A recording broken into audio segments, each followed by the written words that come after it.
BL4 business environment and economics, it's a combination of business environment subject and also with a business economic subjects. 60% of your syllabus will be covered by the business environment syllabus topics.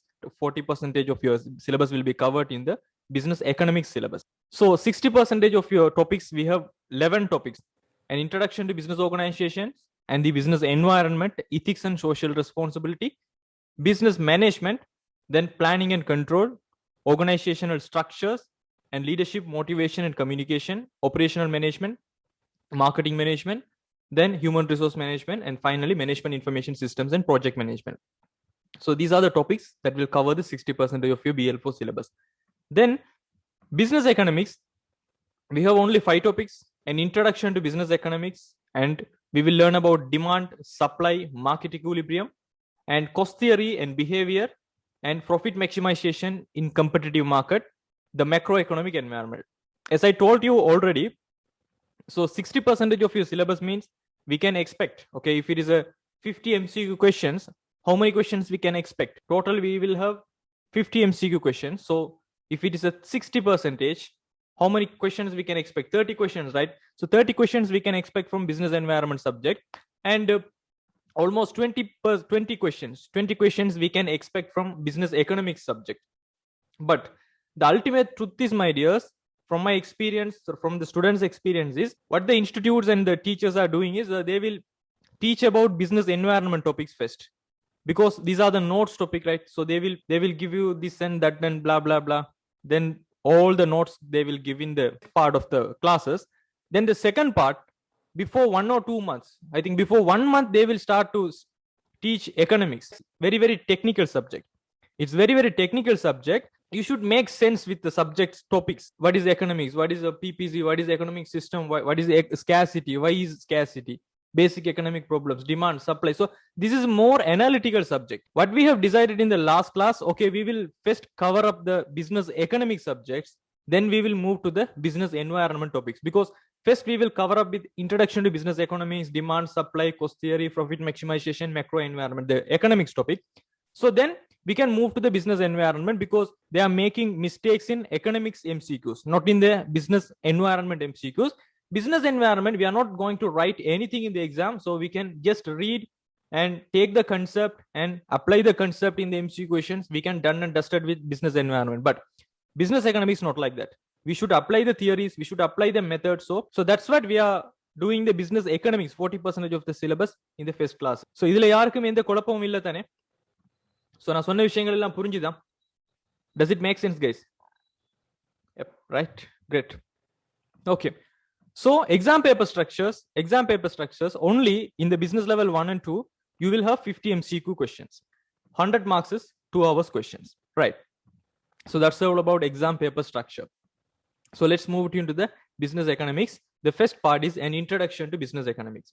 So what does it mean by economics? இங்க தான் நம்ம ஆரம்பிச்சிருக்கிறோம். Economics இனுடைய ஏன் ஒரு எகனாமிக்ஸ்ங்கற விஷயம் கொண்டு வந்துச்சுன்னு சொன்னா, there should be something called consumption, production, distribution and exchange. எந்த ஒரு பொருளாதாரத்திலேயும் there can be 3 things. There should be some consumption, நுகர்வாளர்கள் என்பவங்க இருக்கணும். அதே போல production, உற்பத்திங்கிற ஒரு விஷயம் ஒன்று இருக்கணும். ப்ரொடக்ஷன் செய்யப்பட்ட விஷயங்கள் கன்சியூமர்ஸுக்கு இடையில டிஸ்ட்ரிபியூஷன் அண்ட் எக்ஸ்சேஞ்ச், பரிமாற்றப்படுகிறதும் விநியோகம் செய்கின்ற ஒரு ப்ராசஸ் இருக்கணும். ஸோ இன் எனி எக்கனாமிக்ஸ் எல்லா தியரிஸுமே that is interrelated with உற்பத்தி, நுகர்வு, பங்கீடு. It means production, consumption and distribution and exchange. That's all about economics, the starting point. And definition of economics and business economics. So something there is a different, right? In the A levels we have learned about economics, not about business economics actually, right? So there is a slight difference, okay, slightly there is a difference between economics and business economics. So economics means in any economics there will be consumers. It means the people, the households, the consumers, நுகர்வாளர்கள், வீட்டுத்துறையினர், right? இவங்க தான் பொருட்கள் சேவைகளை கொள்வனவு செய்யறவங்களா இருப்பாங்க. So there will be so many behavior.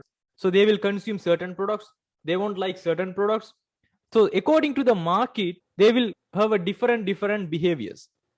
So consumers, they will make decisions. So these decisions we can call that as an economic decision if it is involved with the money and opportunity cost, right?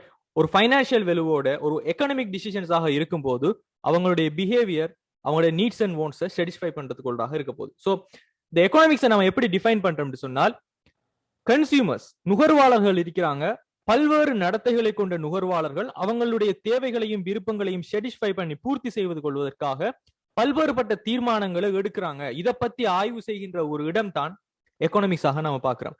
Consumers are having different behaviors to satisfy their needs and wants. When they are taking the needs and wants seriously, they will make decisions. So we are analyzing the concept in economics, right? இதைத்தான் நம்ம economics என்று பார்த்திருந்தோம். இதற்கு பிறகு business economics means how these entire process, the consumers, they are making decisions according to their behavior to satisfy the needs and wants. How impact on the business who are actually making the goods and services to satisfy the needs of the consumers. That's where name business economics is coming. So இது எல்லாருக்கும் புரிஞ்சிருக்கும்னு நினைக்கிறேன். So எக்கனாமிக்ஸ்ங்கிறத நம்ம இந்த பரப்புக்குள்ள கொண்டு வந்தோம்னு சொன்னால், இங்க நடக்கக்கூடிய விஷயங்கள் ஒரு பிசினஸ் ஆர்கனைசேஷனை எப்படி இம்பாக்ட் பண்ணுங்கிறத படிக்கிறது தான் இந்த பிசினஸ் எக்கனாமிக்ஸாக இருக்க போகுது. தென் எக்கனாமிக்ஸினுடைய டெஃபினிஷன் பார்த்திருந்தோம். So economics is concerned with how choices are made about the use of scarce resources, what should be produced and who should consume it. So economic is concerned with how choices are made about the use of scarce resources. அருமையான வளங்களை கொண்டு எதனை உற்பத்தி செய்யணும் என்கின்ற தீர்மானம் எவ்வாறு எடுக்கப்படுகின்றது என்பது பற்றியும், what should be produced and who should consume it, என்ன பொருட்கள் எந்த அளவுக்கு உற்பத்தி செய்யப்பட வேண்டும், அதனை யாரு கன்சியூம் பண்ண வேண்டும், இதை பத்தி நம்ம படிக்கிறது தான் இங்க எக்கனாமிக்ஸாக இருக்க போகிறது. Then business economics in the sense, business economics is the analysis of business enterprises, the factors contributing the relationships of firms, which factors of production and product markets, and the factors influencing the variety of organizational success. So இதுல நிறைய சொல்லப்பட்டிருந்தாலும் சிம்பிளான உங்களுக்கான புரிதல் என்னன்னு சொன்னா, how these economics, this process impact the business organization, we are going to learn in business economics. So இதுதான் நம்ம படிச்சிருந்த விஷயம். Does it make sense to all? இது எல்லாருக்கும் புரியுதா? This is very interactive class, my dears. So I will ask questions, simply yes or no questions, so you can answer, right? So this is the process we have learned. Then in the business economic sections, we have learned, okay, so we are going to learn about business at the same time about economics. So a little bit of introduction of business. If there is a business, the common features are, there will be some people who are organizing, who are leading, who are planning, who are controlling the organization decisions.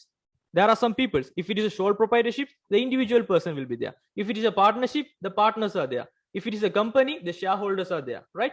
Like that, there are some people in the organization to make a common goal. Common goal means it might be a profit organizations. They're trying to make some profits, or they're trying to help to the community, or there are non-profit organizations. So there are so many goals for them to survive in the business, to increase the shareholders' market value, share price. So there are so many goals. And also they have the boundaries. So within these boundaries we have to work. So these are just a similar introduction about people, goal and so ஒரு பிசினஸை பொறுத்த வரைக்கும் ஒரு மக்கள் குழு ஒன்று இருக்கும், அவங்களுக்குன்னு சொல்லி ஒரு நோக்கம் இருக்கும், அவங்களுக்குன்னு சொல்லி வேலை செய்வதற்குரிய ஒரு எல்லைகள் காணப்படும் சொல்லி பார்த்திருந்தோம். இது சிம்பிளான ஒரு பிசினஸுக்குரிய விளக்கம். அதே மாதிரி எக்கனாமிக்ஸை பத்தி நம்ம ஆல்ரெடி நம்ம படிச்ச விஷயங்கள். The problem is, my dear, so business we have people, they have goal, they have boundaries. So economics is all about the people are here. It means the consumers are there. They are taking decisions to satisfy their needs and wants. So how they are going to satisfy their needs and wants is, they need products, they need goods and services. That's how we are going to satisfy our needs and wants. There are mental needs and also physical needs, but in economics we will only analyze about physical needs. The needs can be fulfilled through goods and services. So who will produce that goods and services? The business organizations will produce that goods and services to satisfy the needs and wants of the consumers. So here the business is interconnected to satisfy the needs and wants. So scope of this economic is to satisfy the needs and wants. They will produce the goods. Who is the business organization? They will exchange the goods and the people will consume this, right? So production, then again in the production, the business firms need to think about what to produce, whom to produce. என்ன பொருளை உற்பத்தி செய்யறது, யாருக்காக உற்பத்தி செய்யறது, எவ்வாறு உற்பத்தி செய்யறங்கிற பிரச்சனை இங்க தான் தோன்ற போகுது. சரியாக அந்த பிக்சரை புரிஞ்சுக்கோங்க. வணிக அமைப்புகள் ஒரு மக்களோட அவங்களுக்கு சொல்லி ஒரு கோலோட ஒரு பவுண்டரிஸோட வேலை செஞ்சுட்டு இருக்கிறாங்க. எக்கனாமிக்ஸ் என்னத்தை பத்தி யோசிக்குதுன்னு சொன்னா, கன்சியூமர்ஸ் பீப்புள் இருக்கிறாங்க, அவங்க டெய்லி டிசிஷன் எடுக்கிறாங்க, அவங்களோட மக்களுடைய தேவைகளை விருப்பங்களை பூர்த்தி செய்யறதுக்காக. இந்த இடத்துல தான் பிசினஸ் இந்த சாட்டிஸ்ஃபை நீட்ஸை செய்யறதுக்காக இங்க உள்நுழையுது. ஸோ இவங்க satisfy the needs and wants வரும்போது ப்ரொடக்ஷன் செய்யணும். பிகாஸ் உற்பத்தி பொருட்கள் மூலமாகத்தான் தேவைகள் விருப்பங்கள் பூர்த்தி செய்யப்படுகிறது. சோ இங்க உற்பத்தி பொருட்கள் மூலமாக ப்ரொடக்ஷன் என்பது வரும்போது என்ன பொருளை உற்பத்தி செய்யணும், எவ்வாறு உற்பத்தி செய்யணும், யாருக்காக உற்பத்தி செய்யுங்கிற தீர்மானத்தை நிறுவனங்கள் எடுக்க வேண்டிய ஒரு பிரச்சனை வருது. இப்படித்தான் பிசினஸ் எக்கனாமிக்ஸ்ங்கிறது பிசினஸும் எக்கனாமிக்ஸும் தொடர்புபடுகின்ற ஒரு விதமாக இருக்க போகிறது. What's the difference between consumer and customers? So consumers are the end users, my dears. Customers are the buyers, right? So anyone can be the customers, but the consumers who are actually using the product. அதாவது கஸ்டமருக்கும் கன்சியூமருக்கும் என்ன different கேக்குறீங்க? யாரு வேணா பொருட்களை சேவைகளை வாங்கலாம். உதாரணத்துக்கு இப்போ பால்மா நீங்க வாங்க போறீங்கன்னு சொன்னா யாரு பொருட்கள் சேவைகளை ஃபுட் சிட்டிக்கு போய் வாங்குறீங்களோ they are customers. But actually அதனுடைய யூசர்ஸ் உங்களோட வீட்டுல இருக்க சின்ன பிள்ளைகள், அவங்களுக்கு மட்டும்தான் நீங்க கொடுக்குறீங்கன்னு சொன்னா அவங்க தான் நாங்க யூசர். உங்களோட ரிலேட்டிவ்ஸ் உங்களுக்காக ஒரு ஷாப்ல போயிட்டு ஃபாரின்ல இருந்து ஒரு ஷாப்ல போயிட்டு உங்களுக்காக ஒரு லேப்டாப் கொண்டு வாங்குறாண்டா அவர் அந்த கடைக்கு கஸ்டமர், பட் அதனுடைய யூசர் நீங்களாக இருப்பீங்க. So who is the end user is the consumer, and who are buying the products that are calling customers, right? கன்சியூமருக்கும் கஸ்டமருக்கும் உள்ள வித்தியாசம் என்னன்னு சொல்லி நீட்ஸ் அண்ட் வாண்ட்ஸ், தேவைகள் விருப்பங்கள் சம்பந்தமாக பார்த்திருந்தோம். சோ இதுல ஒரு பிரேக்ஃபாஸ்ட் ஒன்று நம்ம எக்ஸாம்பிளாக எடுத்திருந்தோம். So if you are making breakfast, உங்களுக்கு ஒரு ஹங்கர் என்கின்ற ஒரு நீட் இருக்கிறது, ஒரு பசி என்கின்ற ஒரு தேவை இருக்கிறது. அதனை பூர்த்தி செய்வதற்காக ரைஸா இருக்கலாம், ஸ்ட்ரிங் ஹோப்பர்ஸா இருக்கலாம், இது எல்லாமே விருப்பங்களாக இருக்க போகிறது. So we can have a definition: hunger is a need, and to satisfy the needs we need rice, string hoppers. So these are the wants, the preferences. So satisfaction of needs and wants all about economics, using the products. So உற்பத்தி பொருட்களை பயன்படுத்தி தேவைகளை விருப்பங்களை பூர்த்தி செய்வதுதான் இங்கு நாம எக்கனாமிக்ஸ்ல கட்டாயமாக பார்க்கிறோம். சோ அங்க பொருட்கள் தேவைப்படும், சர்வீஸும் தேவைப்படும். பட் பொருட்களோ சர்வீசஸோ need resources to produce goods and services. வளங்கள் என்பது தேவைப்படும்.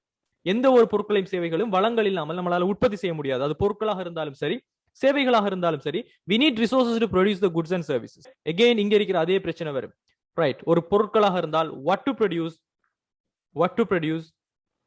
and how to produce, then again whom to produce. என்ன பொருள், எவ்வாறு, யாருக்காக உற்பத்தி செய்கிற என்ற பிரச்சனை இங்க மறுபடியும் தோன்ற போகிறது. சர்வீஸாக இருந்தாலும் இந்த மூன்று விஷயங்களும் இங்க தோன்றக்கூடியதாக தான் இருக்கும். Then we need resources, right? Need resources to produce the goods and services. Then what are the resources? So resources, anything we can use in our production process. உற்பத்தியினுடைய செயல்முறையில பயன்படுத்தக்கூடிய எதையுமே, ஒரு உள்ளீடாக பயன்படுத்தக்கூடிய எதுவுமே நாம ரிசோர்ஸ் என்று சொல்லலாம். இதன் அடிப்படையில் in economics we will have four resources. Those are land, labor, capital and entrepreneurship. These are we can call that as a economic resource. The entire mechanism, right? This is include people, business and also government, my dears. So here the new person is government. Any organizations in any economic, we will have people, customers, consumers. We will have businesses who are going to produce the goods and services. At the same time, there will be an involvement of government. So அரசாங்கத்தினுடைய பங்களிப்பு இருக்கும். So இந்த ஒட்டுமொத்தமான ப்ரோசஸும் நடக்குதுன்னு சொன்னால், உதாரணத்துக்கு இது எங்க இருந்து ஆரம்பிக்குதுன்னு சொன்னால், நம்மட தேவைகள் விருப்பங்கள்ல ஆரம்பிச்சு அந்த தேவைகள் விருப்பங்களை பூர்த்தி செய்வதற்கான பொருட்கள் தேவை என்றால் அதற்கான வளங்கள் தேவை. வளங்கள் தேவையாக இருக்கும்போது அந்த வளங்கள் வரையறுக்கப்பட்டவனவாக காணப்படுவதால என்ன பொருளை எவ்வாறு யாருக்காக உற்பத்தி செய்கிற தீர்மானம் எடுக்கிறது. இதன் காரணமாக என்னென்ன வளங்கள் தேவைப்படுதுன்னு பார்த்தா, உற்பத்தியில பயன்படுத்தக்கூடிய எல்லாமே வளங்கள் தான். அவை நிலம், உழைப்பு, மூலதனம், முயற்சின்னு சொல்லக்கூடிய லேண்ட், லேபர், கேபிட்டல், என்டர்பிரைஸாக இருக்கும். இதைத்தான் நம்ம பொருளியல்ல வளங்கள் என்று சொல்லுவோம். இந்த ஒட்டுமொத்தமான ப்ரோசஸ்லையும் மக்களும் இருப்பாங்க, வணிகங்களும் இருக்கும். இதனூடாக சிறிய தலையீடு அல்லது பாரிய அளவான தலையீட்டை செய்யறதுக்கு கவர்மெண்ட் இங்க காணப்படும். சோ ஒரு விருப்பத்தில இருந்து ஆரம்பிச்சு எவ்வாறு இது ஒரு கவர்மெண்ட்ல போறங்கிறது எங்களுக்கு புரியுதா உங்களுக்கு? என்டர்பிரைனர்ஷிப் மீன் முயற்சியாண்மை, முயற்சியாளர். உற்பத்தி வளங்களை ஒருங்கிணைத்து இடர்களை தாங்கிக் கொள்றோம்னு சொல்லுவோம். we have moved to economy versus economic. பொருளியல் என்பதும் பொருளாதாரம் என்பதும் இரண்டு வெவ்வேறுபட்ட கான்செப்ட் பார்த்திருந்தோம். சென்ட்ரல் எconomic ப்ராப்ளம், ஒரு மைய பிரச்சனை பொருளியலில், ஒரு கோர் பேசிக் ப்ராப்ளம் சொல்லக்கூடியது. Core problems of எconomic O central எconomic problem சொன்னால் that is scarcity சொல்லுவோம். அருமை என்பது விஷயத்தை தான் நம்ம சொல்லுவோம். சோ அருமை ஆல்வேஸ் ரெண்டு விஷயங்களோட நம்ம ஒப்பிட்டு செய்வோம். Unlimited wants and limited resources. வரையறுக்கப்பட்ட வளங்களை கொண்டு வரையறுக்கப்பட முடியாத விருப்பங்களை பூர்த்தி செய்கிறது. இதை கம்பேர் பண்ணும்போது லிமிட்டடான ரிசோர்சஸ் காணப்படும். சோ விருப்பங்களையும் மாற்று பயன்பாடு கொண்ட வளங்களையும் கம்பேர் பண்ணும்போது நமக்கு பற்றாக்குறை ரிசோர்சஸ் வளங்கள்ல காணப்பட்டுச்சுன்னு சொன்னால் அதை நாம அருமை என்கின்ற ஒரு கான்செப்ட்ல சொல்லுவோம். தென் resources we can divide as the economic resources, at the same time non-economic resources. So economic resources are those are scarce resources. For example, drinkable water. And non-economic resources, no scarce in supply. So these are the definitions. To solve this problem, there must be an economic. இது எல்லாருக்கும் புரியுதா? இதில் நம்ம என்ன சொல்ல வரோம்னு சொல்லி, ஒரு பொருளாதாரம் ஒரு பொருளியலோட எவ்வாறு சம்பந்தப்படுதுன்னு சொன்னால், ஒரு பொருளாதாரத்தினுடைய அடிப்படை பிரச்சனை அருமையாக காணப்படுகிறது. அருமை என்பது வரையறுக்கப்பட்ட வளங்களை வரையறுக்கப்படாத விருப்பங்களோடு பூர்த்தி செய்வதை கம்பேர் பண்றோம்னு சொன்னால் வரையறுக்கப்பட்ட வளங்கள் காணப்படும். அதாவது சிம்பிளா சொல்லணும்னு சொன்னால், எல்லையற்ற மனித விருப்பங்களை வரையறுக்கப்பட்ட வளங்களோடு ஒப்பீடு செய்யும் போது வளங்கள் பற்றாக்குறையாக காணப்படுவதை அருமை என்று சொல்லுவோம். இதுக்கு நான் தெளிவா உங்களுக்கு நோட்ஸ் தருவேன் மை டியர்ஸ். நோட்ஸ்ல உங்களுக்கு எல்லாமே உங்களுக்கு கிளியராக இருக்கும். பட் இது விஷயத்தை விளங்கிக் கொள்றதுக்கான ஒரு இடம் தான் இது கிளாஸ். சோ ரிசோர்ஸஸை பொறுத்த வரைக்கும் நம்ம ரெண்டாக பிரிச்சு பார்ப்போம். எக்கனாமிக் ரிசோர்ஸ், நான் எக்கனாமிக் ரிசோர்ஸ் பார்ப்போம். இதுல எக்கனாமிக் ரிசோர்ஸ் சொன்னா அருமையான வளங்கள், ஸ்கேர்ஸ் ரிசோர்ஸ். உதாரணத்துக்கு ட்ரிங்கபிள் வாட்டர், குடிக்கக்கூடிய நீர் என்பது ஒரு அருமையான விஷயம். பிகாஸ் எல்லா நீருமே குடிக்கக்கூடிய நீர் கிடையாது. So that is a scarce resource, right? அருமையான வளங்கள் காணப்படுகிறது, வரையறுக்கப்படாத விருப்பங்கள் காணப்படுகிறது. சோ இந்த வரையறுக்கப்பட்ட வளங்களை கொண்டு வரையறுக்க முடியாத விருப்பங்களை பூர்த்தி செய்கிறது என்பதுதான் எவ்வாறு இதை பூர்த்தி செஞ்சு கொள்ளலாம் to solve this problem economic system என்பது தேவைப்படுது. சோ எக்கானமி என்பது, பொருளாதாரம் என்பது அடிப்படை பொருளாதார பிரச்சனையை தீர்த்து கொள்வதற்கான ஒரு முறைமை. இதுதான் நம்ம இங்க சொல்ல வர விஷயம், ரைட்? இது எல்லாருக்கும் புரிஞ்சிருச்சா? எக்கனாமிக் வர்சஸ் எக்கானமின்னு சொல்லக்கூடியது. எக்கானமிக் என்பது அருமையான பிரச்சனை, அருமை என்கின்ற ஒரு விஷயத்தை நாம பேசுறதுதான் பொருளியல். அந்த பிரச்சனையை தீர்த்து கொள்றதுக்காக உருவாக்கப்பட்ட ஒரு அமைப்பு தான் பொருளாதாரம். So economic and economy. Then economic system. Okay, economic system. So these are the topics. So economic system, we are going to learn about three main economic systems. The first one is market economic system, and the second one is central planet or command economic system, and mixed economic system. So the common thing for all the economic system. So இங்க நம்ம சொல்றது என்னன்னு சொன்னால், பொருளாதார அமைப்புகள் அல்லது பொருளாதார முறைமை அல்லது பொருளியல் முறைகள் என்று சொல்லும் போது நாம 3 விதமான நிறுவன ரீதியான இந்த செயற்திட்டங்களை பத்தி நம்ம பார்ப்போம். சோ மார்க்கெட் எக்கனாமிக் சிஸ்டம் சொன்னால் சந்தை பொருளாதாரம் முறைமை, சென்ட்ரல் பிளானட் சொன்னால் மத்திய திட்டமிடல் அல்லது கொமாண்ட் எக்கனாமிக் சிஸ்டம் கட்டளை பொருளாதாரம் என்று சொல்லக்கூடியது, மிக்ஸ்ட் எக்கனாமிக் சிஸ்டம் சொன்னால் கலப்பு பொருளாதார முறைமை சொல்லி நம்ம படிச்சிருப்போம் ஏலவல்ல. சோ இந்த 3 விஷயங்கள் தான் பொதுவாக ஒரு எக்கனாமிக் சிஸ்டம் பொருளாதார முறைமையாக நம்ம பார்ப்போம். இதுல கொமன் திங் என்று சொல்லி பார்த்தால் எந்த ஒரு பொருளாதார முறைமைக்குமே கொமனான ஒரு விஷயம் என்னன்னு சொன்னால் அங்க மக்கள் இருப்பாங்க, வணிக நிறுவனங்கள் பிசினஸ் ஃபர்ம்ஸ் இருக்கும். At the same time there will be an involvement of government. So this is all about the economic system.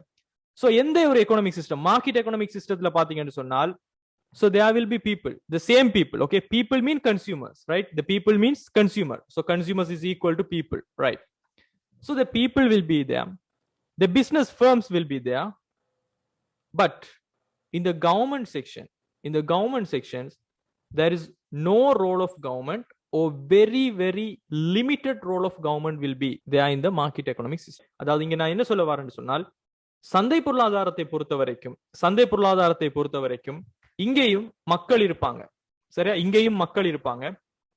அதே மாதிரி இங்கேயும் வணிக நிறுவனங்கள் இருக்க போகிறது. ஆனால் கவர்மெண்டினுடைய ரோல் வெரி வெரி லிமிட்டடாக இருக்க போகிறது. உதாரணம் பாத்தீங்கன்னு சொன்னா UK எக்கனாமிக் சிஸ்டத்தை நீங்க பார்க்கலாம். சரி, அமெரிக்காவினுடைய பிரித்தானியாவினுடைய எக்கனாமிக் சிஸ்டம் சொன்னா government இருக்குதாங்க, there is an involvement of government but not entirely good, right? மிக மிக அதிகமாக கிடையாது, ஒரு அளவுக்கு கவர்மெண்டினுடைய இன்வால்வ்மெண்ட் இங்க இருக்க போகிறது. இப்ப இங்க என்ன சொல்லப்படுதுன்னு சொன்னா ஸ்டூடெண்ட்ஸ், எப்பயுமே நான் சொல்லிப்பேன், நம்மளோட மைண்ட் மேப்பை பொறுத்த வரைக்கும் ஒரு இந்த மாதிரி ஒரு ஹைலைட்டர் இந்த மாதிரியான ஃபார்மேட்ல வந்துச்சுன்னு சொன்னா அங்க பேசப்படுற விஷயம் ரொம்ப ரொம்ப முக்கியமான ஒரு விஷயம் நினைச்சுக்கொள்ளுங்க. சோ சந்தை பொருளாதாரத்தை பொறுத்த வரைக்கும் கன்சியூமர் இருப்பாங்க, பிசினஸ் ஃபர்ம்ஸ் இருக்கும், கவர்மெண்ட் இருக்கும். ஆனால் இங்க இருக்கக்கூடிய பிரச்சனை என்னன்னு சொன்னால், no or limited role of government. மிகவும் வரையறுக்கப்பட்ட அளவுல தான் இங்க கவர்மெண்ட் தலையிடலாம். சோ இங்க எந்த பொருளை உற்பத்தி செய்யறது, எவ்வாறு உற்பத்தி செய்யறது, யாருக்காக உற்பத்தி செய்கின்ற போன்ற அடிப்படை பொருளாதார பிரச்சனைகளை இவங்க 2 பேரும் தான் பெரும்பாலும் தீர்த்து கொள்வாங்க. நுகர்வாளர்கள் எவ்வளவுக்கு டிமாண்ட் என்கிற ஒரு விஷயத்தை கொடுப்பாங்க, பிசினஸ் ஃபர்ம்ஸ்ல எவ்வளவுக்கு சப்ளை இருக்கும், இரண்டுக்கும் இடையிலே விலைகள் தீர்மானிக்கப்பட்டு இதன் அடிப்படையில தான் அடிப்படை பொருளாதார பிரச்சனைகள் தீர்க்கப்பட போவதாக இருக்கிறது. அதாவது என்ன அடிப்படை பொருளாதார பிரச்சனை, மனிதனுடைய தேவைகள் விருப்பங்களை எவ்வாறு வரையறுக்கப்பட்ட வளங்களை கொண்டு பூர்த்தி செய்வது என்கின்ற அடிப்படை பொருளாதார பிரச்சனைகளுக்கு என்ன பொருளை எந்த அளவு யாருக்காக உற்பத்தி செய்வது என்பதை இவங்க 2 பேர் தான் இங்க தீர்மானிப்பாங்க சந்தை பொருளாதாரத்தை பொறுத்த வரைக்கும். உதாரணத்துக்கு UK எக்கனாமிக் சிஸ்டம், அங்க அரசாங்கத்தினுடைய தலையீடு காணப்படும் தான். ஆனாலும் எந்த பொருளை எவ்வாறு அதனுடைய ஸ்ட்ரக்சர் எல்லாமே பெரும்பாலுமே பிரைவேட் கிட்ட தான் இருக்கும். So that's why we are calling that as a market economic system. Market, சந்தையின் அடிப்படையில சந்தை சக்திகளான மார்க்கெட் ஃபோர்ஸஸ் ஆன டிமாண்ட் அண்ட் சப்ளையின் அடிப்படையில் பிரைஸ் மெக்கானிசம் ஊடாக they will find a solution for their basic economic problems, right? Then the central or planet economic system, then again there will be consumers, right? அங்கேயும் people மக்கள் என்பது இருப்பாங்க. எந்த பொருளாதாரத்திலேயும் மக்கள் என்பது ஈக்குவல். அங்கேயும் மக்கள் இருப்பாங்க, அங்கேயும் பிசினஸ் ஃபர்ம்ஸ் இருக்கும், அங்கேயும் கவர்மெண்ட் இருக்கும். ஆனால் central or planet economicல government plays a major role and solve basic economic problems, right? Government தான் அங்க more powerful. Central or planet economic system பொறுத்த வரைக்கும் plays a major role and solve basic economic problems. அடிப்படை பொருளாதார பிரச்சனைகளான என்ன பொருள், எந்த அளவு, எவ்வாறு, யாருக்காக என்கின்ற எல்லா பொருட்களையுமே எல்லா பிரச்சனைகளையுமே கவர்மெண்ட் தான் தலையிட்டு தீர்க்க பார்க்கும். ஒரு சிறந்த உதாரணம் தான் நார்த் கொரியா. நார்த் கொரியாவை பத்தி எத்தனை பேருக்கு தெரியும்? No idea? Okay, let's see. So இங்க my dears central or planned economic சிஸ்டத்தை பொறுத்த வரைக்கும் கன்சியூமரோ பீப்புளோ பிசினஸ் ஃபர்ம்ஸோ they don't have a big power. அவங்க அங்க இருப்பாங்க, பட் ஒட்டுமொத்தமான உற்பத்தி, ஒட்டுமொத்தமான விநியோகம், எந்த பொருள் எவ்வாறு யாருக்கு, எல்லா தீர்வுகளுக்கும் தீர்க்கப்படுவது கவர்மெண்ட்ல தான் காணப்படும். சிறந்த உதாரணம் north Korea. Okay, let's see ஒரு வீடியோ வந்து பார்த்துட்டு வருவோமா? Shall we go and see one video about North Korea? If you prefer 1 minute, for 1 minute, then you can understand what's happening in North Korea. North Korea பொறுத்த வரைக்கும் நைட்ல வந்துட்டு அங்க வந்து எலக்ட்ரிசிட்டி இருக்காது. ஒவ்வொரு நைட்லயும் நைட் ஆனாலும் எலக்ட்ரிசிட்டி எல்லாம் இல்லாமக்கிடுவாங்க. ஸோ கவர்மெண்ட் அந்த அளவுக்கு ரூல் பண்ணும். கவர்மெண்ட் எடுத்து யாருமே பேச முடியாது. ஸோ அந்த மாதிரியான ஓவர் ரூலிங்கான எல்லா விஷயமும் அங்க தனியாரோ அவங்க எந்த பொருள் யாரு செய்யணும் எதுவுமே தீர்மானிக்கப்படுவது எல்லாமே அரசாங்கமா தான் இருக்கும். ஸோ இந்த மாதிரியான கண்ட்ரீஸை தான் நாம சென்ட்ரல் ஓ பிளானட் எக்கனாமிக் சிஸ்டம்னு சொல்லுவோம். So plays a major role in solve basic economic problems. So this is all about central or planned economic system. So mixed economic system. So இந்த word also you can realise. So some part market economy, some part will be command economy. It means central planet economy. For example, we can say about Sri Lanka, India, Bangladesh, we can say. But if you take the percentage, my dears, so market economy இல்ல command economy ன்னு சொன்னா எத்தனை percentage market economyக்கு முக்கியத்துவம் இருக்கும், எத்தனை percentage கட்டளை பொருளாதாரமான அரசாங்கத்தினுடைய மத்திய திட்டமிடல் குழுக்கு முக்கியத்துவம் இருக்கும்னு சொல்லி நீங்க கேட்டீங்கன்னு சொன்னால் that is depend on the political party, right? That is depend on the political party. உதாரணத்துக்கு அரசாங்கத்தை பொறுத்த வரைக்கும் சில அரசாங்கம், உதாரணத்துக்கு யூஎஸோட சேர்ந்து எந்த அரசாங்கம் வேலை செஞ்சுச்சு சொல்லுங்க பாப்போம். அமெரிக்காவோட சேர்ந்து எந்த அரசாங்கம் வேலை செஞ்சுச்சு போன முறை? எந்த அரசாங்கம்? அவங்க என்ன செஞ்சாங்கன்னு சொன்னா they are moving to the market economy. So they are tracking the country to the market economy system. So privatization, எல்லா விஷயத்தையும் பிரைவேட் பண்ணுவோம், எஃபிஷியன்சி, கம்பெனிஸ்க்கு வந்து நிறைய விஷயங்களை கொடுக்குறேன்னு சொல்லி அவங்க ஒரு மார்க்கெட் எக்கனாமி சார்பாக இழுத்துட்டு போவாங்க. So we can identify that mixed economy, they are tracking that country to the market economy system. So most of the country parts are going to the market economy system.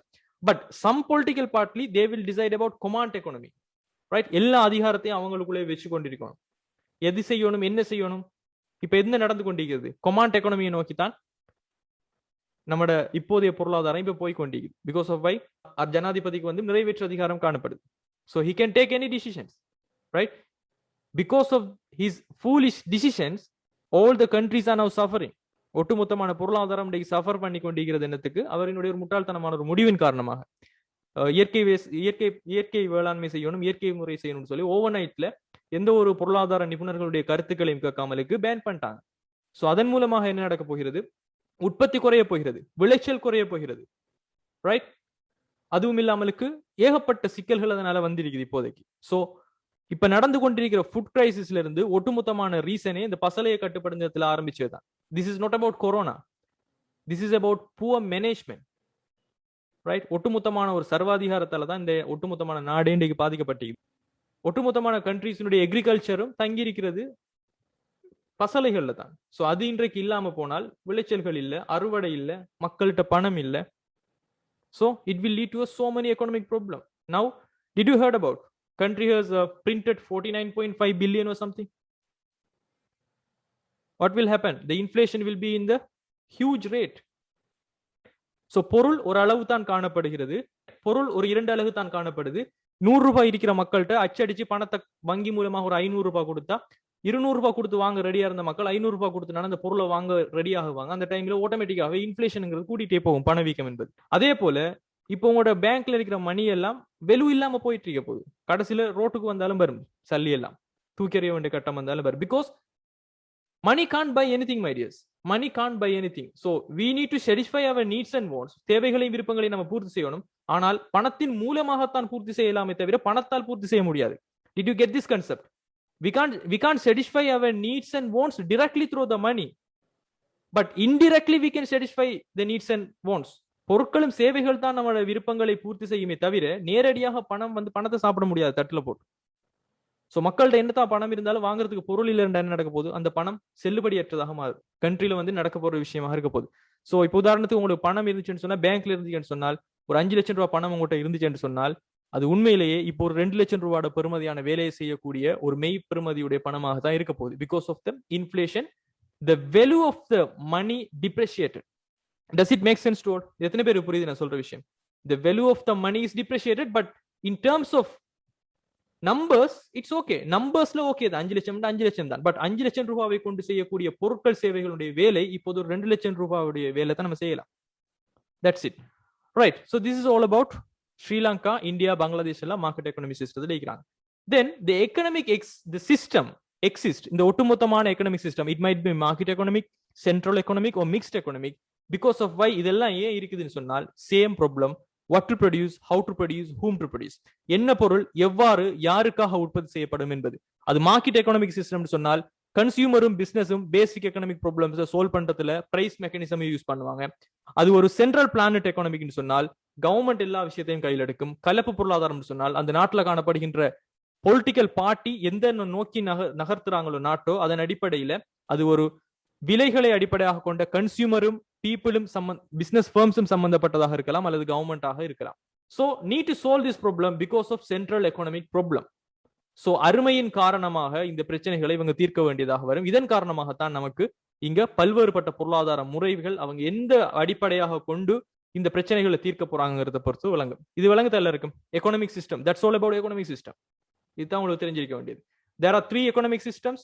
Because of why we need an economic system to solve the basic economic problems. What is the basic economic problems? What to produce, how to produce, whom to produce. Then also in market economy, there is no or limited role of government. The power will be within the consumers and business. And central economic problem, the power and the major role will be the government. And the next part is branches of economics. The next basic concept is branches of economics. So here we are dividing the economic into microeconomics and macroeconomics. So இதை நீங்க சிற்றின பொருளியல் பேரின பொருளியல் சொல்லி நீங்க படிச்சிருப்பீங்க. Microeconomics and macroeconomics. So இந்த word itself micro means சிறிய சிறிய நுணுக்கு காட்டிகளுக்கு நம்ம சொல்லுவோம் microeconomics. So micro means small or individual units, தனிப்பட்ட அலகுகள் அல்லது சிறிய சிறிய அலகுகளை பற்றி ஆய்வு செய்யறத நாம மைக்ரோ எக்கனாமிக்ஸ் சொல்லுவோம். உதாரணத்துக்கு how a person takes decision, A என்கின்ற நபர் என்ன மாதிரி தீர்மானங்கள் எடுக்கிறாருன்னு சொல்லி நம்ம டிசிஷன் பண்றது. அதே மாதிரி how a family or households make decisions, ஒரு வீட்டுத்துறையினர் அல்லது ஒரு குடும்பம் என்ன மாதிரி டிசிஷன் எடுக்கிறாங்க. and also demand of rise in one family or person, ஒரு குடும்பத்துல அரிசிக்கான டிமாண்ட் எவ்வளவு இருக்குது அல்லது ஒரு நபருக்கு ஒரு மாதத்துக்கானது அல்லது ஒரு வருடத்துக்கான அரிசிக்கான டிமாண்ட் எவ்வளவு இருக்குன்னு சொல்லி individual persons, we are dividing the economy as a individual persons and analyzing individual person specifically. That is microeconomics. Does it make sense? Did you get the point of what does it mean by microeconomics? Small individual units. We are dividing the whole economy as a small individual units and we are analyzing each and everything separately. And macroeconomics, my dears, that is whole or aggregation. It means ஒட்டுமொத்தமாக. aggregationங்கிற word தான் நம்ம எக்கனாமிக்ஸ்ல use பண்ற ஒரு ஒபிஷியலான word. So whole aggregates. It means we are analyzing the whole economy as a whole, right?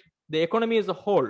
ஒட்டுமொத்தமாக நாம பொருளாதாரத்தை பத்தி ஆய்வு செய்வோம். உதாரணத்துக்கு GDP of the country, மொத்த உள்நாட்டு உற்பத்தி, gross domestic product of the country, employment of the country, நாட்டினுடைய மொத்த வேலைவாய்ப்பு, demand for rice in Sri Lanka.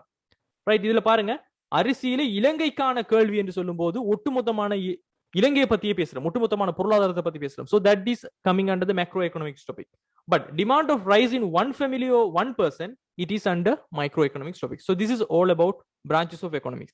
In the notes I will give you in the private group with a PDF, so you can get all the blah blah sentences and paragraphs, but this is the understanding. So this is what we need to understand and take into the exams, right? So இது எல்லாருக்கும் புரிஞ்சுதா நான் சொன்ன விஷயம்? Microeconomics, macroeconomics. So we have done and dusted with branches of economics. இவ்வளவு போதும், because we are going to do the MCQ questions, not we are going to write any paragraphs. Then the types of economic statement. So here the next concept is types of economic statement. So you can say the types of economic also, but actually the factis, that is types of economic statements. So here we have two statement types. The first one is positive statements, the second one is normative statements. இதை நீங்க படிச்சிருப்பீங்க, நேர்பொருளியல் என்று சொல்லியும் நியம பொருளியல் என்று சொல்லி நீங்க படிச்சிருப்பீங்க, ஏலவெல்ல தமிழ் மீடியம் படிச்சிருக்கிறார்கள். So positive statements, my dears, நேர்பொருளியல் என்று சொல்லக்கூடியது objectivity. It's all about objectivity. So objectivity, what does it mean? Normative statements பாத்தீங்கன்னு சொன்னா subjectivity, subjective என்று சொல்லுவோம். Objectivity என்பதும் subjective என்பது என்னன்னு சொல்லுங்க பாப்போம். Anyone can describe simply in chat? What does it mean by objectivity and subjectivity? Right, okay, let's see. Always, my dears, subjective என்று சொன்னா, இப்போ உதாரணத்துக்கு let's say, okay, ஒரு practicalaன ஒரு எக்ஸாம்பிள் சொல்றேன். ஓகே, இப்போ சில பாருங்க, இப்போ நீங்க நிறைய பேர் இதுல யூனிவர்சிட்டி ஸ்டூடெண்ட்ஸ் நிறைய பேர் இருக்கீங்க. Okay, so I can speak. Okay, you are not a child A level, so O level student, so I can speak frankly, right? So இப்போ உதாரணத்துக்கு ஸ்டூடெண்ட்ஸ் யூனிவர்சிட்டில நீங்க போறீங்க, ரைட்? நீங்க ஒரு பாய்ஸ் வந்து நிக்கிறீங்கன்னு வெச்சுக்கோங்களேன், ரைட்? ஃபர்ஸ்ட் ரெகிங் பீரியட் நடக்குது, ரைட்? ரெகிங் பீரியட் நடக்கல, ரைட்? ஓகே, சீனியர்ஸ் வளமையா செய்யற விஷயங்கள், கேர்ள்ஸ் போயிட்டு இருப்பாங்க, மார்க்ஸ் போட சொல்லுவாங்க, ரைட்? வளமையா இந்த பிரச்சனை ஒன்று போறது. பட் எல்லாருமே ஒரே விதமான மார்க்ஸா நீங்க போடுவீங்க? Are you going to give the same marks for all the people crossing? நீங்க ஒரு 5 பேர் இருக்கீங்கன்னு சொன்னா 5 பேர்ட்ட இண்டிவிஜுவலா ஓகே இவங்களுக்கு மார்க்ஸ் சொல்லுங்கன்னு சொல்லி பாய்ஸ்ட்ட கேர்ள்ஸ் கேக்குறாங்க, கேர்ள்ஸ் பாய்ஸ் போகாட்டி வச்சு கேக்குறாங்கன்னு சொன்னால், are you going to give the same marks for all the people? Right? It depends, my dears. It's subjective. It's all about subjective. Subjective சொன்னா உங்களுக்கு வித்தியாசப்படும், ரைட்? சில பேரை பார்க்கும்போது உங்களுக்கு அழகா தெரியும், சில பேரை பார்க்கும்போது நோ சிம்பிளானவங்களா இருப்பாங்க, right? So it's all about your frame of reference. உங்களோட மனசுல அது எப்படி படுதுங்கிறத பொறுத்து தான் அது வித்தியாசப்படும். ஸோ ஆளுக்கு ஆள், நபருக்கு நபர் வித்தியாசப்படும் என்பதை நாம சப்ஜெக்டிவிட்டின்னு சொல்லுவோம். It's subjective. Depend on the people, depend on their culture, depend on their values, depend on their what they are coming, what is in their mind. எல்லா விஷயத்தோட சேர்ந்து ஒவ்வொருத்தருக்கும் ஒவ்வொரு விஷயங்கள் பிடிக்கும், ஒவ்வொரு விஷயங்களுக்கு பிடிக்காது. But that is subjective. But ஒப்ஜெக்டிவிட்டின்னு சொன்னா that is a universal truth. US போனாலும் அதுதான் உண்மை, யூகே போனாலும் அதுதான் உண்மை, ஸ்ரீலங்காவில் இருந்தாலும் அதுதான் உண்மை. That is objectivity. That is objectivity. உதாரணத்துக்கு அடிப்படை பொருளாதார பிரச்சனையில காணப்படுகின்ற அருமை. அருமை என்பது is it a objectivity or subjectivity? That is common for all the economy. அது யூஎஸ்ஆ இருந்தாலும், யூகேவா இருந்தாலும், ஸ்ரீலங்காவா இருந்தாலும், எந்த ஒரு நாடாக இருந்தாலும் அருமை என்கின்ற பிரச்சனை இருந்து கொண்டே இருக்கும். That is objectivity. ரைட்? அதே மாதிரி எந்த ஒரு நாடாக இருந்தாலும் விலை அதிகரித்தால் மக்கள் என்ன செய்வாங்க? கேள்வி தொகையை குறைச்சிருவாங்க. That is a simple formula, right? If there is an increase in, if it is a normal good, ஒரு சாதாரண ஒரு பொருளாக இருந்தால் விலை அதிகரிக்கும் போது மக்கள் என்ன செய்வாங்கன்னு சொன்னா கேள்வி தொகை குறைப்பாங்க. That is objectivity. It doesn't matter it is in Sri Lanka or UK or US. That is objectivity, not subjective. Right? At the same time, இப்ப பாருங்க, we can say if ஒரு பேபி ஒன்று கிடைக்கும்னு சொன்னா we need to wait for 10 months, right? Is it subjective or objective? அது ஸ்ரீலங்காக்கு மட்டுமா, இல்ல குறித்த ஒரு நபருக்கு மட்டுமா, இல்ல குறித்த ஒரு குழுக்கு மட்டுமா? No, anyone in the world. So that is objectivity. So எந்த இடங்கள்லையும் எந்த நேரங்கள்லையும் ஆளுக்கால் மாறுபடாம ஒரு கருத்தாக இருக்க போதுன்னு சொன்னால் அது objectivity. That is a universal truth னு சொல்லுவோம். அதே சமயம் it can be test. We can prove this, right? We can prove these objective statements not with the laboratories, we can prove with the real world data. உதாரணத்துக்கு இலங்கையினுடைய பணவீக்கம் இலங்கையினுடைய பொருளாதார வளர்ச்சி விகிதம் -3.6 ன்னு சொன்னால் that is an objective statement. Because of why we can test, we can prove with the annual reports of the CBSL, Central Bank of Sri Lanka. We can test it that. But normative statements we cannot be test because that is an individual opinion. ஒவ்வொருத்தருடைய தனிப்பட்ட கருத்து. சில பேரை பார்க்கும்போது அவங்க ஹேண்ட்ஸமா இருப்பாங்க, அதே நபர் இன்னொருத்தர் பார்க்கும்போது ஓகே இவங்க normal தான்பாங்க. So it depends. We cannot test and prove that. And also positive statements to build economic theories and models. So according to the positive models only we can build economic theories and models. So இந்த மாதிரியான எகனாமிக்ஸினுடைய models theories எல்லாம் build பண்ணப்பட போகிறது positive ஸ்டேட்மெண்ட்ஸ்ல இருக்குது. Example, price increases, demand decreases. These are positive statements, right? But normative statements, கருத்துக்கள், ஆலோசனைகள், தனிப்பட்டவர்களின் முடிவுகள் எல்லாம் to make economic policies, பொருளாதார கொள்கைகளை வகுப்பதற்கு நமக்கு முக்கியத்துவமாக இருக்கு. உதாரணத்துக்கு பாருங்க, நாட்டில் என்ன நடந்துச்சு? ஹெல்த் செக்டர் என்ன சொன்னாங்க? ஓகே நீங்க வந்து இந்த லாக்டவுன் பீரியட்டை போடணும்னு சொல்லிக்கிட்டே இருந்தாங்க. That is subjective according to the health sector. But அரசாங்கம் என்ன செஞ்சு, நோ, எக்கனாமிக் பாதிக்கப்படும் சொல்லி மூடாமலே வச்சு கொண்டிருந்தாங்க. So both opinions are different. So those are subjective. It can be correct or it can be wrong according to their problems. But கடைசியில் என்ன நடந்துச்சு? எக்கனாமிக் பாலிசி, பொருளாதார கொள்கை என்ன நடந்துக்குது? அவங்க சொன்னது ஒரு உண்மை இருக்குது, நாட்டு மக்கள் எல்லாம் கொஞ்சம் எதிர்பார்க்கிறாங்க, நாட்டை முடக்குவோம்னு சொல்லி என்ன செஞ்சாங்க, லாக்டவுனை கொண்டு வந்தாங்க. So to make economic policies, அடுத்தவங்க சொல்கின்ற ஆலோசனைகளை நம்ம கேட்கணும். அது சரியாக இருக்குமா, மக்கள் என்னத்தை எதிர்பார்க்கிறாங்க, அந்த ஆலோசனைகளின் அடிப்படையில தான், அந்த ஆலோசனைகளின் மூலமாக நம்ம வகுத்துக் கொள்றதுக்கு பொருளாதார கொள்கைகளை, நோமேட்டிவ் ஸ்டேட்மெண்ட்ஸ் நமக்கு முக்கியத்துவமாக காணப்படும். பட் பாசிட்டிவ் ஸ்டேட்மெண்ட்ஸ் என்பது எக்கனாமிக் தியரிஸ் மாடல்ஸாக காணப்படும். ரைட்? ஃபார் எக்ஸாம்பிளுக்கு பாத்தீங்கன்னா மணி ஷுட் பி பிரிண்டட். சில பேர் என்ன செய்யறாங்க, மணி வந்துட்டு பிரிண்ட் பண்ணப்படுவோம், எல்லா மக்கள்கிட்டையும் காசை கொடுப்போம், ரைட், பண தேவை பிரச்சனை இல்லாம ஆயிரும் சொல்லி சில பேர் கொடுக்குறாங்க. சில பேர் சொல்றாங்க it might be true or not. That is an normative statements. we can't prove it. சில பேர் சொல்லுவாங்க என்ன, மணி இன்க்ரீஸ் ஆயிருக்குன்னு சொன்னா there is a oversupply in the market, oversupply in the country, then the inflation will be high, money will be depreciated, right? So these are the normative statements. So always, for your easiness, in the normative statements, my dears, these kind of words will be there. They will use the word should be, it should be like this, it ought to be like this, it must be like this. If you can see these terms in the statements, it should be normative statements. So this is the key point here, right? இது புரியுதா எல்லாருக்கும்? Positive statements and normative statements. நீங்க சொன்ன மாதிரி உள்ளதை உள்ளவாறு, உண்மையை மாத்திரம் அது எங்க போனாலும் ப்ரூஃப் பண்ணக்கூடிய உண்மையாக இருக்கும். இதனை கொண்டுதான் எக்கனாமிக்கினுடைய தியரிஸ் வந்துட்டும் இங்க மாடல் பண்ணப்படும். உதாரணத்துக்கு விலை அதிகரித்தால் கேள்வி தொகை குறைவடையும் என்கின்ற மாதிரியான விஷயங்கள் எல்லாமே புரியும். சப்ஜெக்டிவ்னு சொன்னால் ஆளுக்கால் வித்தியாசப்படும். இதை நம்ம டெஸ்ட் பண்ணி ப்ரூவ் பண்ண முடியாது. இதனை கொண்டு சில உண்மையான நல்ல கருத்துக்களை கொண்டு நம்ம பொருளாதார கொள்கைகளை வகுக்க முடியும். உதாரணத்துக்கு மணி ஷுட் பி பிரிண்டட், பணம் அச்சடிக்கப்படணும்னு சொல்லி சில பேர் சொல்லுவாங்க, அச்சடிக்க வேணாம்னு சொல்லி சில பேர் பண்ணுவாங்க. ஸோ ஆலோசனையின் அடிப்படையில் சொல்லக்கூடியது நோமேட்டிவ் ஸ்டேட்மெண்ட்ஸாக இருக்கும். எப்பயுமே இங்கிலீஷ் வேர்ட்ல நீங்க இந்த ஷுட் பிங்கிற வேர்டோ, ought to be, must be, இந்த வேர்ட்ஸ் எல்லாம் சொல்லி இது இப்படித்தான் இருக்கணும், இந்த மாதிரி தான் இருக்கணும்னு சொன்னால் அது எல்லாமே நோமேட்டிவ் ஸ்டேட்மெண்ட்ஸாக இருக்க போகுது. To build economic theories means ஒரு விஷயத்தை அவதானிச்சு அதை பார்த்து அது உண்மையாக இருக்குதா இல்லையான்னு சொல்லித்தான் நம்ம தியரிஸை பில்ட் பண்ணுவோம். Right, okay, great, that's all. இது எவ்வளவுத்துக்கும் விளக்கம் போதும், இன்ட்ரடக்ஷன் தானே. Then types of goods and resources, பொருட்கள், சேவை பொருட்கள், அதே மாதிரி வளங்களினுடைய வகைகள் சம்பந்தமாக பார்ப்போம். Normally my dears, goods, types of goods என்று சொல்லும் போது, பொருட்கள் என்று சொல்லும் போது என்ன, ஒரு நாட்டினுடைய output of the production process. ஒரு உற்பத்தி செயல்முறை இருந்தால் அந்த உற்பத்தி செயல்முறையில வரக்கூடிய வெளியீடு என்ன? So we can have input, then we will make process, then we can have the output. ஒரு பொருளை உற்பத்தி செய்ய வேண்டும் சொன்னால் அது பொருள் குட் என்று சொன்னா என்ன, அதனுடைய வெளியீடாக இருக்க போகுது. So output of the production process is, we can call that as a goods.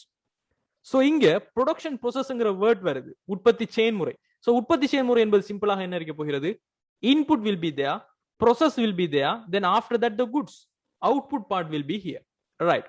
So in the output parts, we can call that as a normal goods, inferior goods, given goods and public goods. So we can divide this output, right? இந்த பொருட்கள், அவுட்புட்ல கிடைக்கக்கூடிய இந்த goods என்று சொல்லக்கூடிய பொருட்களை நாம எக்கனாமிக்ஸ்ல பல வகையான பொருட்களாக நாம ஆராய்ந்து பார்ப்போம். இதுல ஒன்றுதான் நார்மல் குட்ஸ் என்று சொல்லுவோம். இதை நாம தமிழ்ல சாதாரண பண்டங்கள், சாதாரண பொருட்கள் சொல்லுவோம். தென் இன்ஃபீரியர் குட்ஸ், விளிவு பண்டங்கள் என்று சொல்லுவோம். கிஃபன் பண்டம், அதுக்கு தமிழ்லையும் கிஃபன் பண்டம் தான். பிகாஸ் ஆஃப் கிஃபன் என்பது ஒரு நபரினுடைய, ஒரு எக்கனாமிஸ்டினுடைய பேரு, அவர பேரை நினைவு வச்சு கொடுறதுக்காக அது கிஃபன் பண்டம் வச்சுக்கிறது. சோ இதுக்கு தமிழ்ல மீனிங்கும் கிஃபன் தான்.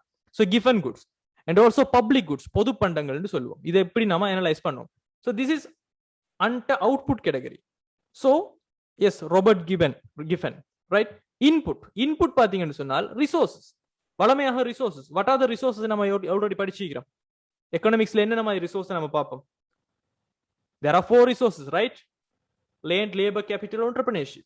Simple. நிலம், உழைப்பு, மூலதன, முயற்சி. 4 விடயங்கள் வரப்போகிறது. லேண்டாக இருக்கலாம், அதே போல லேபராக இருக்கலாம், கேபிட்டலாக இருக்கலாம், entrepreneurship-ஆக காணப்படலாம். சோ இந்த உள்ளீடுகள், இந்த வளங்கள், இந்த பொருளாதார வளங்களை பயன்படுத்தி ப்ராசஸ் செஞ்சு அவுட்புட்டாக கிடைக்கக்கூடியதான் இந்த பொருட்களும் சேவைகளுமாக இருக்க போகிறது, ரைட்? இதுல மை டியர்ஸ், ஃபர்ஸ்ட்டுக்கு நம்ம லேண்டை பார்ப்போம். ரிசோர்சஸை பார்த்தோம்னு சொன்னால், ரிசோர்ஸ் என்பது natural resources. natural resources gifted by nature that can be used in the production process. உற்பத்தி செயல்முறையில் பயன்படுத்தக்கூடிய இயற்கையால நமக்கு தரப்பட்ட அருட்கொடையாக கிடைக்கப்பட்ட கிஃப்ட் பண்ணப்பட்ட இயற்கை வளங்களை தான் நாம லேண்ட் என்று சொல்றோம். உதாரணத்துக்கு ரா மெட்டீரியல்ஸ், டிம்பர், மரப்பலகைகளை நம்ம சொல்லலாம், எது வேணுமாகவும் இருக்கலாம். So the payment for the land is, ஒரு லேண்ட் இருக்குன்னு சொன்னால் அதற்கான கொடுப்பனவு பார்த்தீங்கன்னு சொன்னால் ரெண்ட் ஓ எக்கனாமிக் ரேட் என்று சொல்லுவோம், பொருளாதார வாடகை அல்லது வாடகைன்னு சொல்லுவோம். If it is a rent land, if you want to take that land as a resource, right, வீட்டுத்துறையினரிடம் ஹவுஸ் ஹோல்ட்ஸ்ல இருக்கக்கூடிய நிலத்தை நீங்க எடுக்கணும்னு சொன்னா you should pay something that is called rent. In economic we can specifically say economic rent. The same thing for labor, right? Labor is something mental or physical capabilities of a human. So what I'm doing is a mental capability. So my mental capability I'm teaching to you.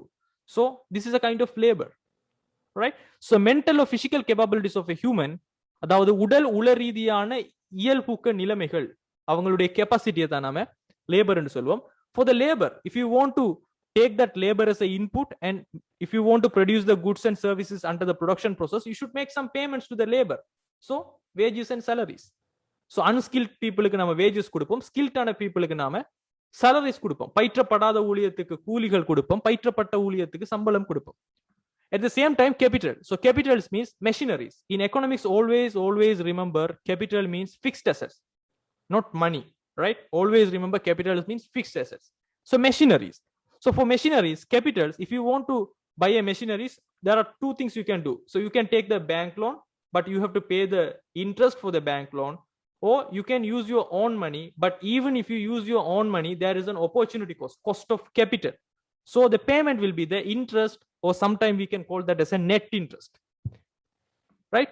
Then entrepreneurship, taking risks. So you should take risk for your business. For that, the payment will be the profit or loss, maybe profit, right? இதுதான் ஒட்டுமொத்தமான உற்பத்தி காரணிகளும் அந்த உற்பத்தி காரணிகளுக்காக கொடுக்கப்படுகின்ற பெறுமதிகளுமாக இருக்க போகிறது. So நாம எக்கனாமிக்ல MCU question தான் பார்க்க போறதால நம்ம நிறைய விஷயங்கள் பார்க்க தேவை. ஷார்ட் அண்ட் ஸ்வீட்டா நம்ம பார்த்துட்டு 50 எம்சிக்கு வருது, 50ல ஒரு 45க்கு மேல எடுத்தமா பாஸ் ஆனமான்னு சொல்லி வந்துடும். Does it make sense, guys? இந்த விஷயங்கள் எல்லாம் புரியுதா? இன்புட்ல நான் சொன்ன விஷயங்கள். Always remember, chartered my dears, it's not about depth, it's all about extent. நம்ம செய்ய போற எக்ஸாம் என்ன, அதனுடைய நேச்சர் என்ன, அதை எப்படி வெற்றி கொள்ளலாம்ங்கிறத புரிஞ்சு நீங்க படிச்சா தான் படிக்கலாம். இல்ல நான் எல்லாத்தையும் தெரிஞ்சு கொள்ள போறேன், அறிவுக்காக படிக்க போறேன், அதுக்காக படிக்க போறேன், இதுக்காக படிக்கணும்னு சொல்லி ஒட்டுமொத்தமான புக்கையும் ரீட் பண்ணிட்டு இருந்தீங்கன்னு சொன்னா ரீட் பண்ணிக்கிட்டே இருக்க வேண்டியதான் ஒரு 10 வருஷத்துக்கு. எக்ஸாம்ல ரிசல்ட்ஸ் வராது. புரியுதா? Is it make sense? இந்த மிஸ்டேக் நாங்களும் விட்டோம், நாங்களும் இதுல இருந்து கஷ்டப்பட்டோம். அதனால தான் நான் சொல்றேன், don't read the book, use the book. There is a difference between use the book and read the book. ஒரு புக்கை பாவிக்கிறங்கிறது வேற, ரீட் பண்றங்கிறது வேற, right? Always you try to use the book, not to read the book. This is all about input. And also the very interesting part is the output part, the goods. So goods, my dears, goods and services, simply the price, right? Price. So price will be increase. So if it is a price increases, the quantity demanded will be decreases. அதாவது விலை அதிகரிக்கும் போது கேள்வி தொகையும் டிமாண்டும் குறைவடைந்திருந்துச்சுன்னு சொன்னால் இது சாதாரணமான ஒரு பண்டம் என்று சொல்லலாம். அதே மாதிரி இந்த சாதாரண பண்டத்துக்கு வருமானத்தில் நாம வை என்கின்ற குறியீட்டால, ஈல்டு, வை என்கின்ற குறியீட்டால தான் நம்ம வருமானத்தை எப்பயுமே எக்கனாமிக்ல குறிப்போம். If the income is increases, at the same time normally people will buy more goods. If they are having more capacity to buy the goods and services, they will buy more goods. So normal goods, my dears, விலை அதிகரிக்கும் போது கேள்வி தொகை குறைவடைவதும், வருமானம் அதிகரிக்கும் போது பொருட்கள் சேவைகளுக்கான கேள்வி தொகையை கூட்டுவதும் ஒரு சாதாரண பண்டங்களுக்கு நடக்கக்கூடிய ஒரு விஷயம்.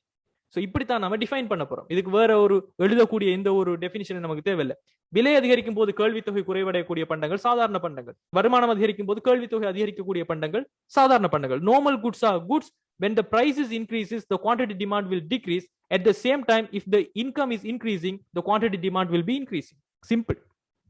அவ்வளவுதான் விஷயம். இது புரியுதா? சாதாரண பண்டங்கள் நார்மல் குட்ஸ் சொன்னா என்ன டெபினிஷன் நம்ம சொல்ல வரோம்னு சொல்லி இந்த குறியீடுகள் மூலமாக. So example for normal goods, any goods, my dears. Example of normal goods, any goods. சந்தையில காணப்படுகின்ற எந்த ஒரு பொருட்களும் இந்த ரூலுக்கு கீழே இருந்துச்சுன்னு சொன்னால் simple, that is normal goods, right? At the same time, inferior goods, அதாவது இழிவு பண்டங்கள் என்று சொல்லக்கூடிய inferior goods என்ன மாதிரி இருக்குன்னு சொன்னால், if the income is increasing, we will reduce the purchasing of the goods. இது நம்ம இழிவு பண்டம்னு நினைப்போம். அதாவது வருமானம் அதிகரித்தால் பொருட்கள் சேவைகள் இந்த பொருளை வாங்குறதுக்கான டிமாண்டை நீங்க குறைச்சு கொள்வீங்க. அப்படின்னா என்ன அர்த்தம் சொன்னால், இந்த பொருளை பாவிக்கிறத நீங்க ஒரு அவமானமாக கருதுறீங்க என்ற அர்த்தம். உங்களோட வருமானம் இல்லாததால தான் ரைட் இதையாவது நம்ம யூஸ் பண்ணிட்டு போவோமே அப்படின்னு நீங்க யூஸ் பண்றீங்க. பட் உங்களோட இன்கம் லெவல் அதிகரிச்சோன்னே அதை விட்டுட்டு ஒரு குவாலிட்டியான ஒரு ப்ராடக்ட்டுக்கு நீங்க மாறுறீங்க. உதாரணத்துக்கு if you are an Android user, okay, if you are an Android user, you are using the Android mobile because of you don't have such a income level. But when your income level is reaching in the maximum or optimum level, okay, you are thinking, okay, I'm going to buy the iPhone because of why? So you are reducing the quantity of the demand of Android, right? Yes, bicycle change to bike, correct? So because of why உங்களோட income level அதிகரிச்சதால சைக்கிளை விட்டுட்டு பைக்குக்கு மாறுங்க. because cycle ஓடுறதை நீங்க அவமானமாக கருதுறீங்க. So those are inferior goods ஆக மாறுது அந்த இடத்துல. ஒரு பைக் வாங்கி வச்சுட்டு இருக்கிறவர் அவரோட இன்கம் லெவல் அதிகரிச்ச உடனே பைக் குவான்டிட்டியை டிமாண்டை குறைச்சிட்டு அவர் காருக்கு மாறாருன்னு சொன்னால் பைக் ஓடுற தவிர ஒரு இழிவாக கருதுறார். That's it all about inferior goods. இது புரியுது எல்லாருக்கும் இழிவு பண்டம் என்பது என்னன்னு சொல்லி இன்ஃபீரியர் குட்ஸ்னு சொன்னால்? Does it make sense? வருமானம் அதிகரிக்கும் போது கேள்வி தொகையை நம்ம குறைச்சு கொள்வோம்.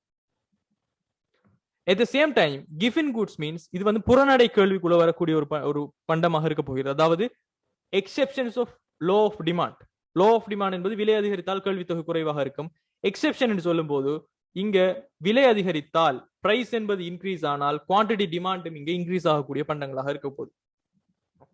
அதாவது consumed by very very low poor people, மிச்சம் வறுமை கோட்டுக்கு கீழே இருக்கக்கூடிய மக்களால இந்த பொருட்கள் வந்து என்ன செய்யும் சொன்னால் கன்சியூம் பண்ணக்கூடியதாக இருக்க போகிறது.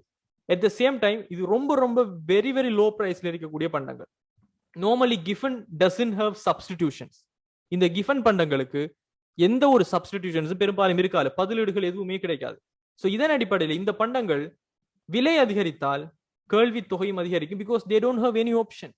விலை அதிகரித்தாலும் அதிகரிக்காவிட்டாலும் அந்த பொருளை வாங்கக்கூடிய அளவு அவங்க கூட்டத்தான் வேண்டும். Right? So these are the Giffen goods. So simply you should remember this quote, okay? So inferior goods சொன்னா என்ன நடக்கும்? வருமானத்தையும் கேள்வி தொகையும் வச்சு சொல்றோம். நார்மல் goods சொன்னா விலையையும் கேள்வி தொகையும் வச்சு செய்யும் போது என்ன நடக்கும்? வருமானத்தையும் குவான்டிட்டி டிமாண்டையும் வச்சு சொல்லும் போது என்ன நடக்கும்? கிஃபன் பண்டம் சொன்னால் கேள்வி விதிக்கு முரண்பட்டது. விலை அதிகரிக்கும் போதும் டிமாண்டும் அதிகரிச்சுட்டு போகும். தென் பப்ளிக் குட்ஸ், பொது பண்டங்கள் என்று சொல்லும் போது you should understand given and produced by government to serve for the public. பொதுமக்களுக்காக சேவை செய்வதற்காக அரசாங்கத்தினால் விலை ஏதும் நாம செலுத்தாமலுக்கு பெற்றுக்கொள்ளக்கூடிய இந்த பண்டங்களை தான் நாம பப்ளிக் குட்ஸ் சொல்லுவோம், பொது பண்டங்கள். Do not need to pay for this. நாம இதுக்கு எந்த ஒரு பேமெண்ட் நம்ம கொடுக்க தேவையில்லை. Open for public and no competition. யாரும் இதுக்கு போட்டி போட்டு கொண்டு வாங்க போறதும் கிடையாது. This is open for public, பொதுமக்களுக்கு ஓப்பனாக காணப்படும். உதாரணத்துக்கு என்ன சொல்லலாம்? ஸ்ட்ரீட் லைட்ஸ், வீதியில காணப்படுகின்ற வெளிச்சங்கள், அதே போல லைட் ஹவுஸ், இது எல்லாமே பொது பொருட்களுக்குரிய உதாரணம். பிகாஸ் இப்போ ஸ்ட்ரீட் லைட்ஸ்ல போகும்போது ஸ்ட்ரீட்ல நீங்க வீதியில போகும்போது லைட் எரிஞ்சு கொண்டிருக்குது. ஸோ உங்கள்கிட்ட யாரும் சரி சல்லி தராங்களா? ஓகே, ஃபர்ஸ்ட் லைட்டை க்ராஸ் பண்ணும்போது இவ்வளவு தாங்க, செகண்ட் லைட்டை க்ராஸ் பண்ணும்போது இவ்வளவு தாங்கன்னு கேட்கலுமா? No, they can't. And also no one is competing to get that. Non excludability, விலக்கல் விதிக்கு உட்படாதுன்னு சொல்லி நீங்க படிச்சிருப்பீங்க தமிழ்ல. ஆனா அதுக்கு விளக்கம் என்னன்றே தெரியாமலே நிறைய பேர் அப்படியோ ஞாபகம் வச்சிருப்பீங்க. இதை நன் எக்ஸ்க்ளூடபிலிட்டின்னு சொன்னால் இதை நாம தள்ளி வைக்க முடியாது. இப்போ உதாரணத்துக்கு நீங்க ரோட்ல போறீங்க, வீதியில வெளிச்சம் இது இல்ல, நான் இதால போக மாட்டேன்னு சொல்லிட்டு மத்த பக்கம் போறதுக்கு ரோடு இல்லைன்னு சொன்னா உங்களால தள்ளி வைக்கணுமா? அந்த லைட் வெளிச்சத்தை கன்சியூம் பண்றதை உங்களால விலக்கி வைக்க முடியுமா? Can you exclude that?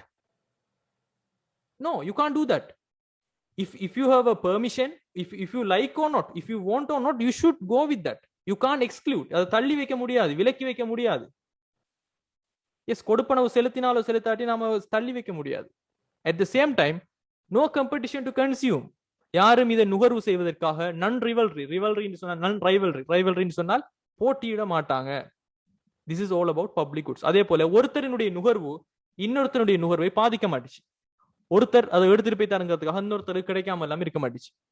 So this is all about public goods. இது எல்லாருக்கும் புரிஞ்சுதான் பொது பண்டங்கள் என்று சொல்லப்படுவதால என்ன நம்ம விளங்கிக் கொள்றோம்னு சொல்லி. So substitute effect, income effect, we will learn in the different areas. Okay, this is just an introduction, my dears.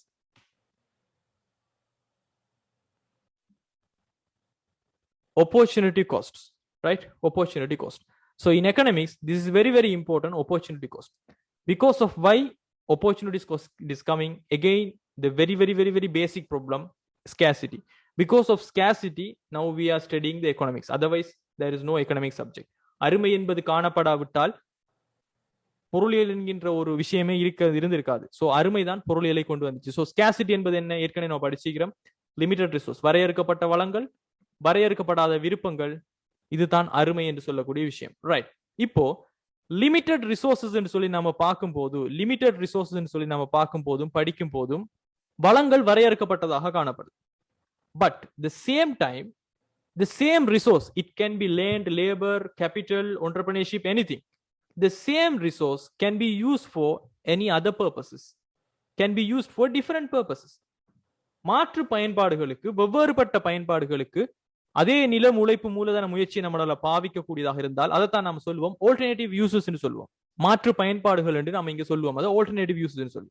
So உதாரணம், வாட்டர் எடுக்கலாம். ரைட். உங்கள்கிட்ட தண்ணி இருக்குதுன்னு சொன்னால் யூ கேன் வாஷ் ஹேண்ட்ஸ். அந்த குறிப்பிட்ட ஒரு வாட்டரை பயன்படுத்தி கொண்டு ஒரு குறிப்பிட்ட ஒரு பொட்டில் தண்ணிக்குன்னு வச்சுக்கோங்களேன். So you can use that to wash your hands. கைகளை கழுவுறதுக்காக ஒரு பயன்பாடு எடுக்கலாம். That is one of the alternative uses. And wash clothes, ஒன்று அதை பயன்படுத்தி உங்களோட உடுப்புகளை நீங்க துவைச்சு கொள்ளலாம், வாஷ் கிளாத். அல்லது இருக்கிற விஷயத்தை நீங்க குடிச்சு கொள்ளலாம், ட்ரிங்க் பண்ணலாம், அல்லது டு பாத், குளிச்சு கொள்ளலாம். ஸோ இதுல ஸ்டூடெண்ட்ஸ், நீங்க இப்ப இருக்கின்ற இந்த ஒரு பொட்டில் தண்ணியை வச்சு can you do all these 4 things? Is it possible? You have a one water bottle. You have these 4 choices, 4 alternative uses. Can you do all with this small water bottle? Cannot. Obviously cannot. So this is limited resource. This is what we are calling as a limited resource. And also with this limited resource, at the same time, the resource have alternative uses. மாற்று பயன்பாடுகள் காணப்படுகிறது இந்த வரையறுக்கப்பட்ட வளத்திற்கு. இதுல நாம ஒரு choice ஒன்றை தெரிவு செய்யறதுக்கு தள்ளப்படுகின்றோம். பிகாஸ் ஒரு விஷயத்தை தான் ஒரு டைம்ல நம்மளால செய்யக்கூடியதாக இருக்கும். So okay, for example, you are choosing. So okay, your choice is to drink. Right. Your choice is to drink. Other things are what? So உங்களோட சாய்ஸ் வந்துடும் ட்ரிங்காக இருந்தால் மற்ற மூன்றுமே என்னவாகிறது? ஆல்டர்னேட்டிவ் யூசஸ் ஆக மாறுது. மாற்று பயன்பாடுகளாக மிச்சம் வைக்கிற மூன்றுங்கள் மாறப்படுது. இப்போ இதுல ஸ்டூடெண்ட்ஸ், அடுத்த ஒரு மிகச்சிறந்த தெரிவு என்பது, இப்ப நீங்க கவலைப்படுறீங்க, ஓகே, குடிக்கும் போது கவலைப்படுறீங்க, okay, you are sad, okay, better we could use this for wash the clothes. So நம்ம இந்த தண்ணியை பயன்படுத்தி கிளாத்தை வாஷ் பண்றதுக்கு பயன்படுத்திருக்கலாமே என்று சொல்லி அடுத்த மிகச்சிறந்த தெரிவாக, குடிக்காமல் இருந்திருந்தால் அடுத்ததாக நீங்க வாஷ் பண்ணுவீங்க கிளாத்ஸுக்குன்னு சொல்லி ஒரு மிகச்சிறந்த தெரிவாக இருந்தால் அதுதான் இங்க ஒரு opportunity cost-ஆக வரப்போகுது. For example, it depends on people to people. சில பேருக்கு ட்ரிங்க் பண்ணதுக்கு பதிலாக நெக்ஸ்ட் பெஸ்ட் ஆல்டர்னேட்டிவாக வாஷ் கிளாத்ஸ் வந்திருக்கலாம்.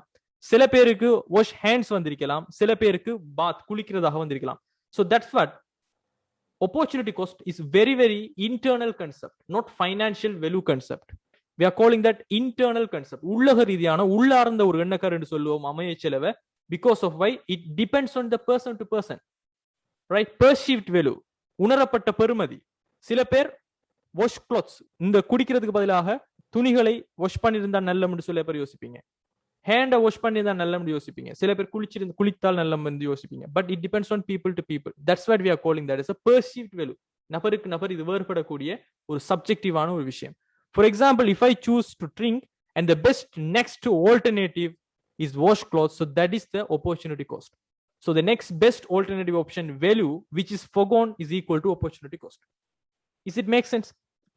அமைய செலவு சம்பந்தமாக நான் சொல்ற விஷயம் எல்லாமே அமைய செலவு கிடையாது. ஒரு விஷயத்தை சூஸ் பண்றதுக்காக இழக்கப்படுகின்ற எல்லாமே அமைய செலவு கிடையாது. அதற்கு அடுத்ததாக இருக்கின்ற மிகச்சிறந்த தெரிவினுடைய பெருமதி தான் அமைய செலவாக இருக்க போகிறது. Simply, my dears, these all concepts you have learned in your A levels. If you are coming from commerce industry, commerce background with economic subjects you did in Tamil medium, these all you know, but only the thing is you are learning in English. Just a language matter, not about your knowledge you have, right? Then the next one is about production possibilities. I think better we can have this class in next economic class, right? Production possibility curve, right? Okay. So that's it, my dear. So let's see you in the next class, okay? So let's see you in the next class. I will share this mind map notes. Yes, winning prize is very, very simple nowadays because of the MCQ question systems. You should work hard. You should do questions well. You should practice the questions. Then definitely you can get a prize. Regine, okay, I will send the financial accounting mind map also. I forgot that. Right so any one guys யார் சரி class வந்து கண்டினியூஸாக நீங்கள் join பண்ணியிருந்தால் private group இருக்குது அதில் தான் நாங்கள் இந்த குயிஸ் செய்கிறது, நடந்து முடிஞ்ச வீடியோ ஷேர் பண்ணுறது, அதே போல் கிளாஸ் வந்து ஒரு கட்டத்துக்கு மேலே வந்து நாங்கள் ஃபுல்லாகவே ப்ரைவேட் குரூப்பில் தான் லிங்க் வந்து ஷேர் பண்ணுவோம். Because as economics students, okay, you are all are economic students, you should understand nothing we can't provide in the world without opportunity cost, because it involves opportunity cost, it involves resource cost. So what we are providing is an economic good. So it involves cost. We are trying to help you, my dears. That's what we are doing the classes in the low cost but with a high quality. So hope you understand. உங்களோட friends உங்களோட யார் சரி CS செய்கிறவங்க இருந்து சொன்னால் let them take here. We will take care their success. Okay, நிறைய கஷ்டப்பட்டு நீங்கள் படிக்க வேண்டிய விஷயம் இல்லை. சிம்பிளாகவே சார்ட்டர்டுங்கிறது பாஸ் பண்ணலாம். பட் யார்கிட்ட படிக்கிறீங்கிறது ரொம்ப ரொம்ப முக்கியம். Right, okay guys, so thank you all. See you in the next class. Bye.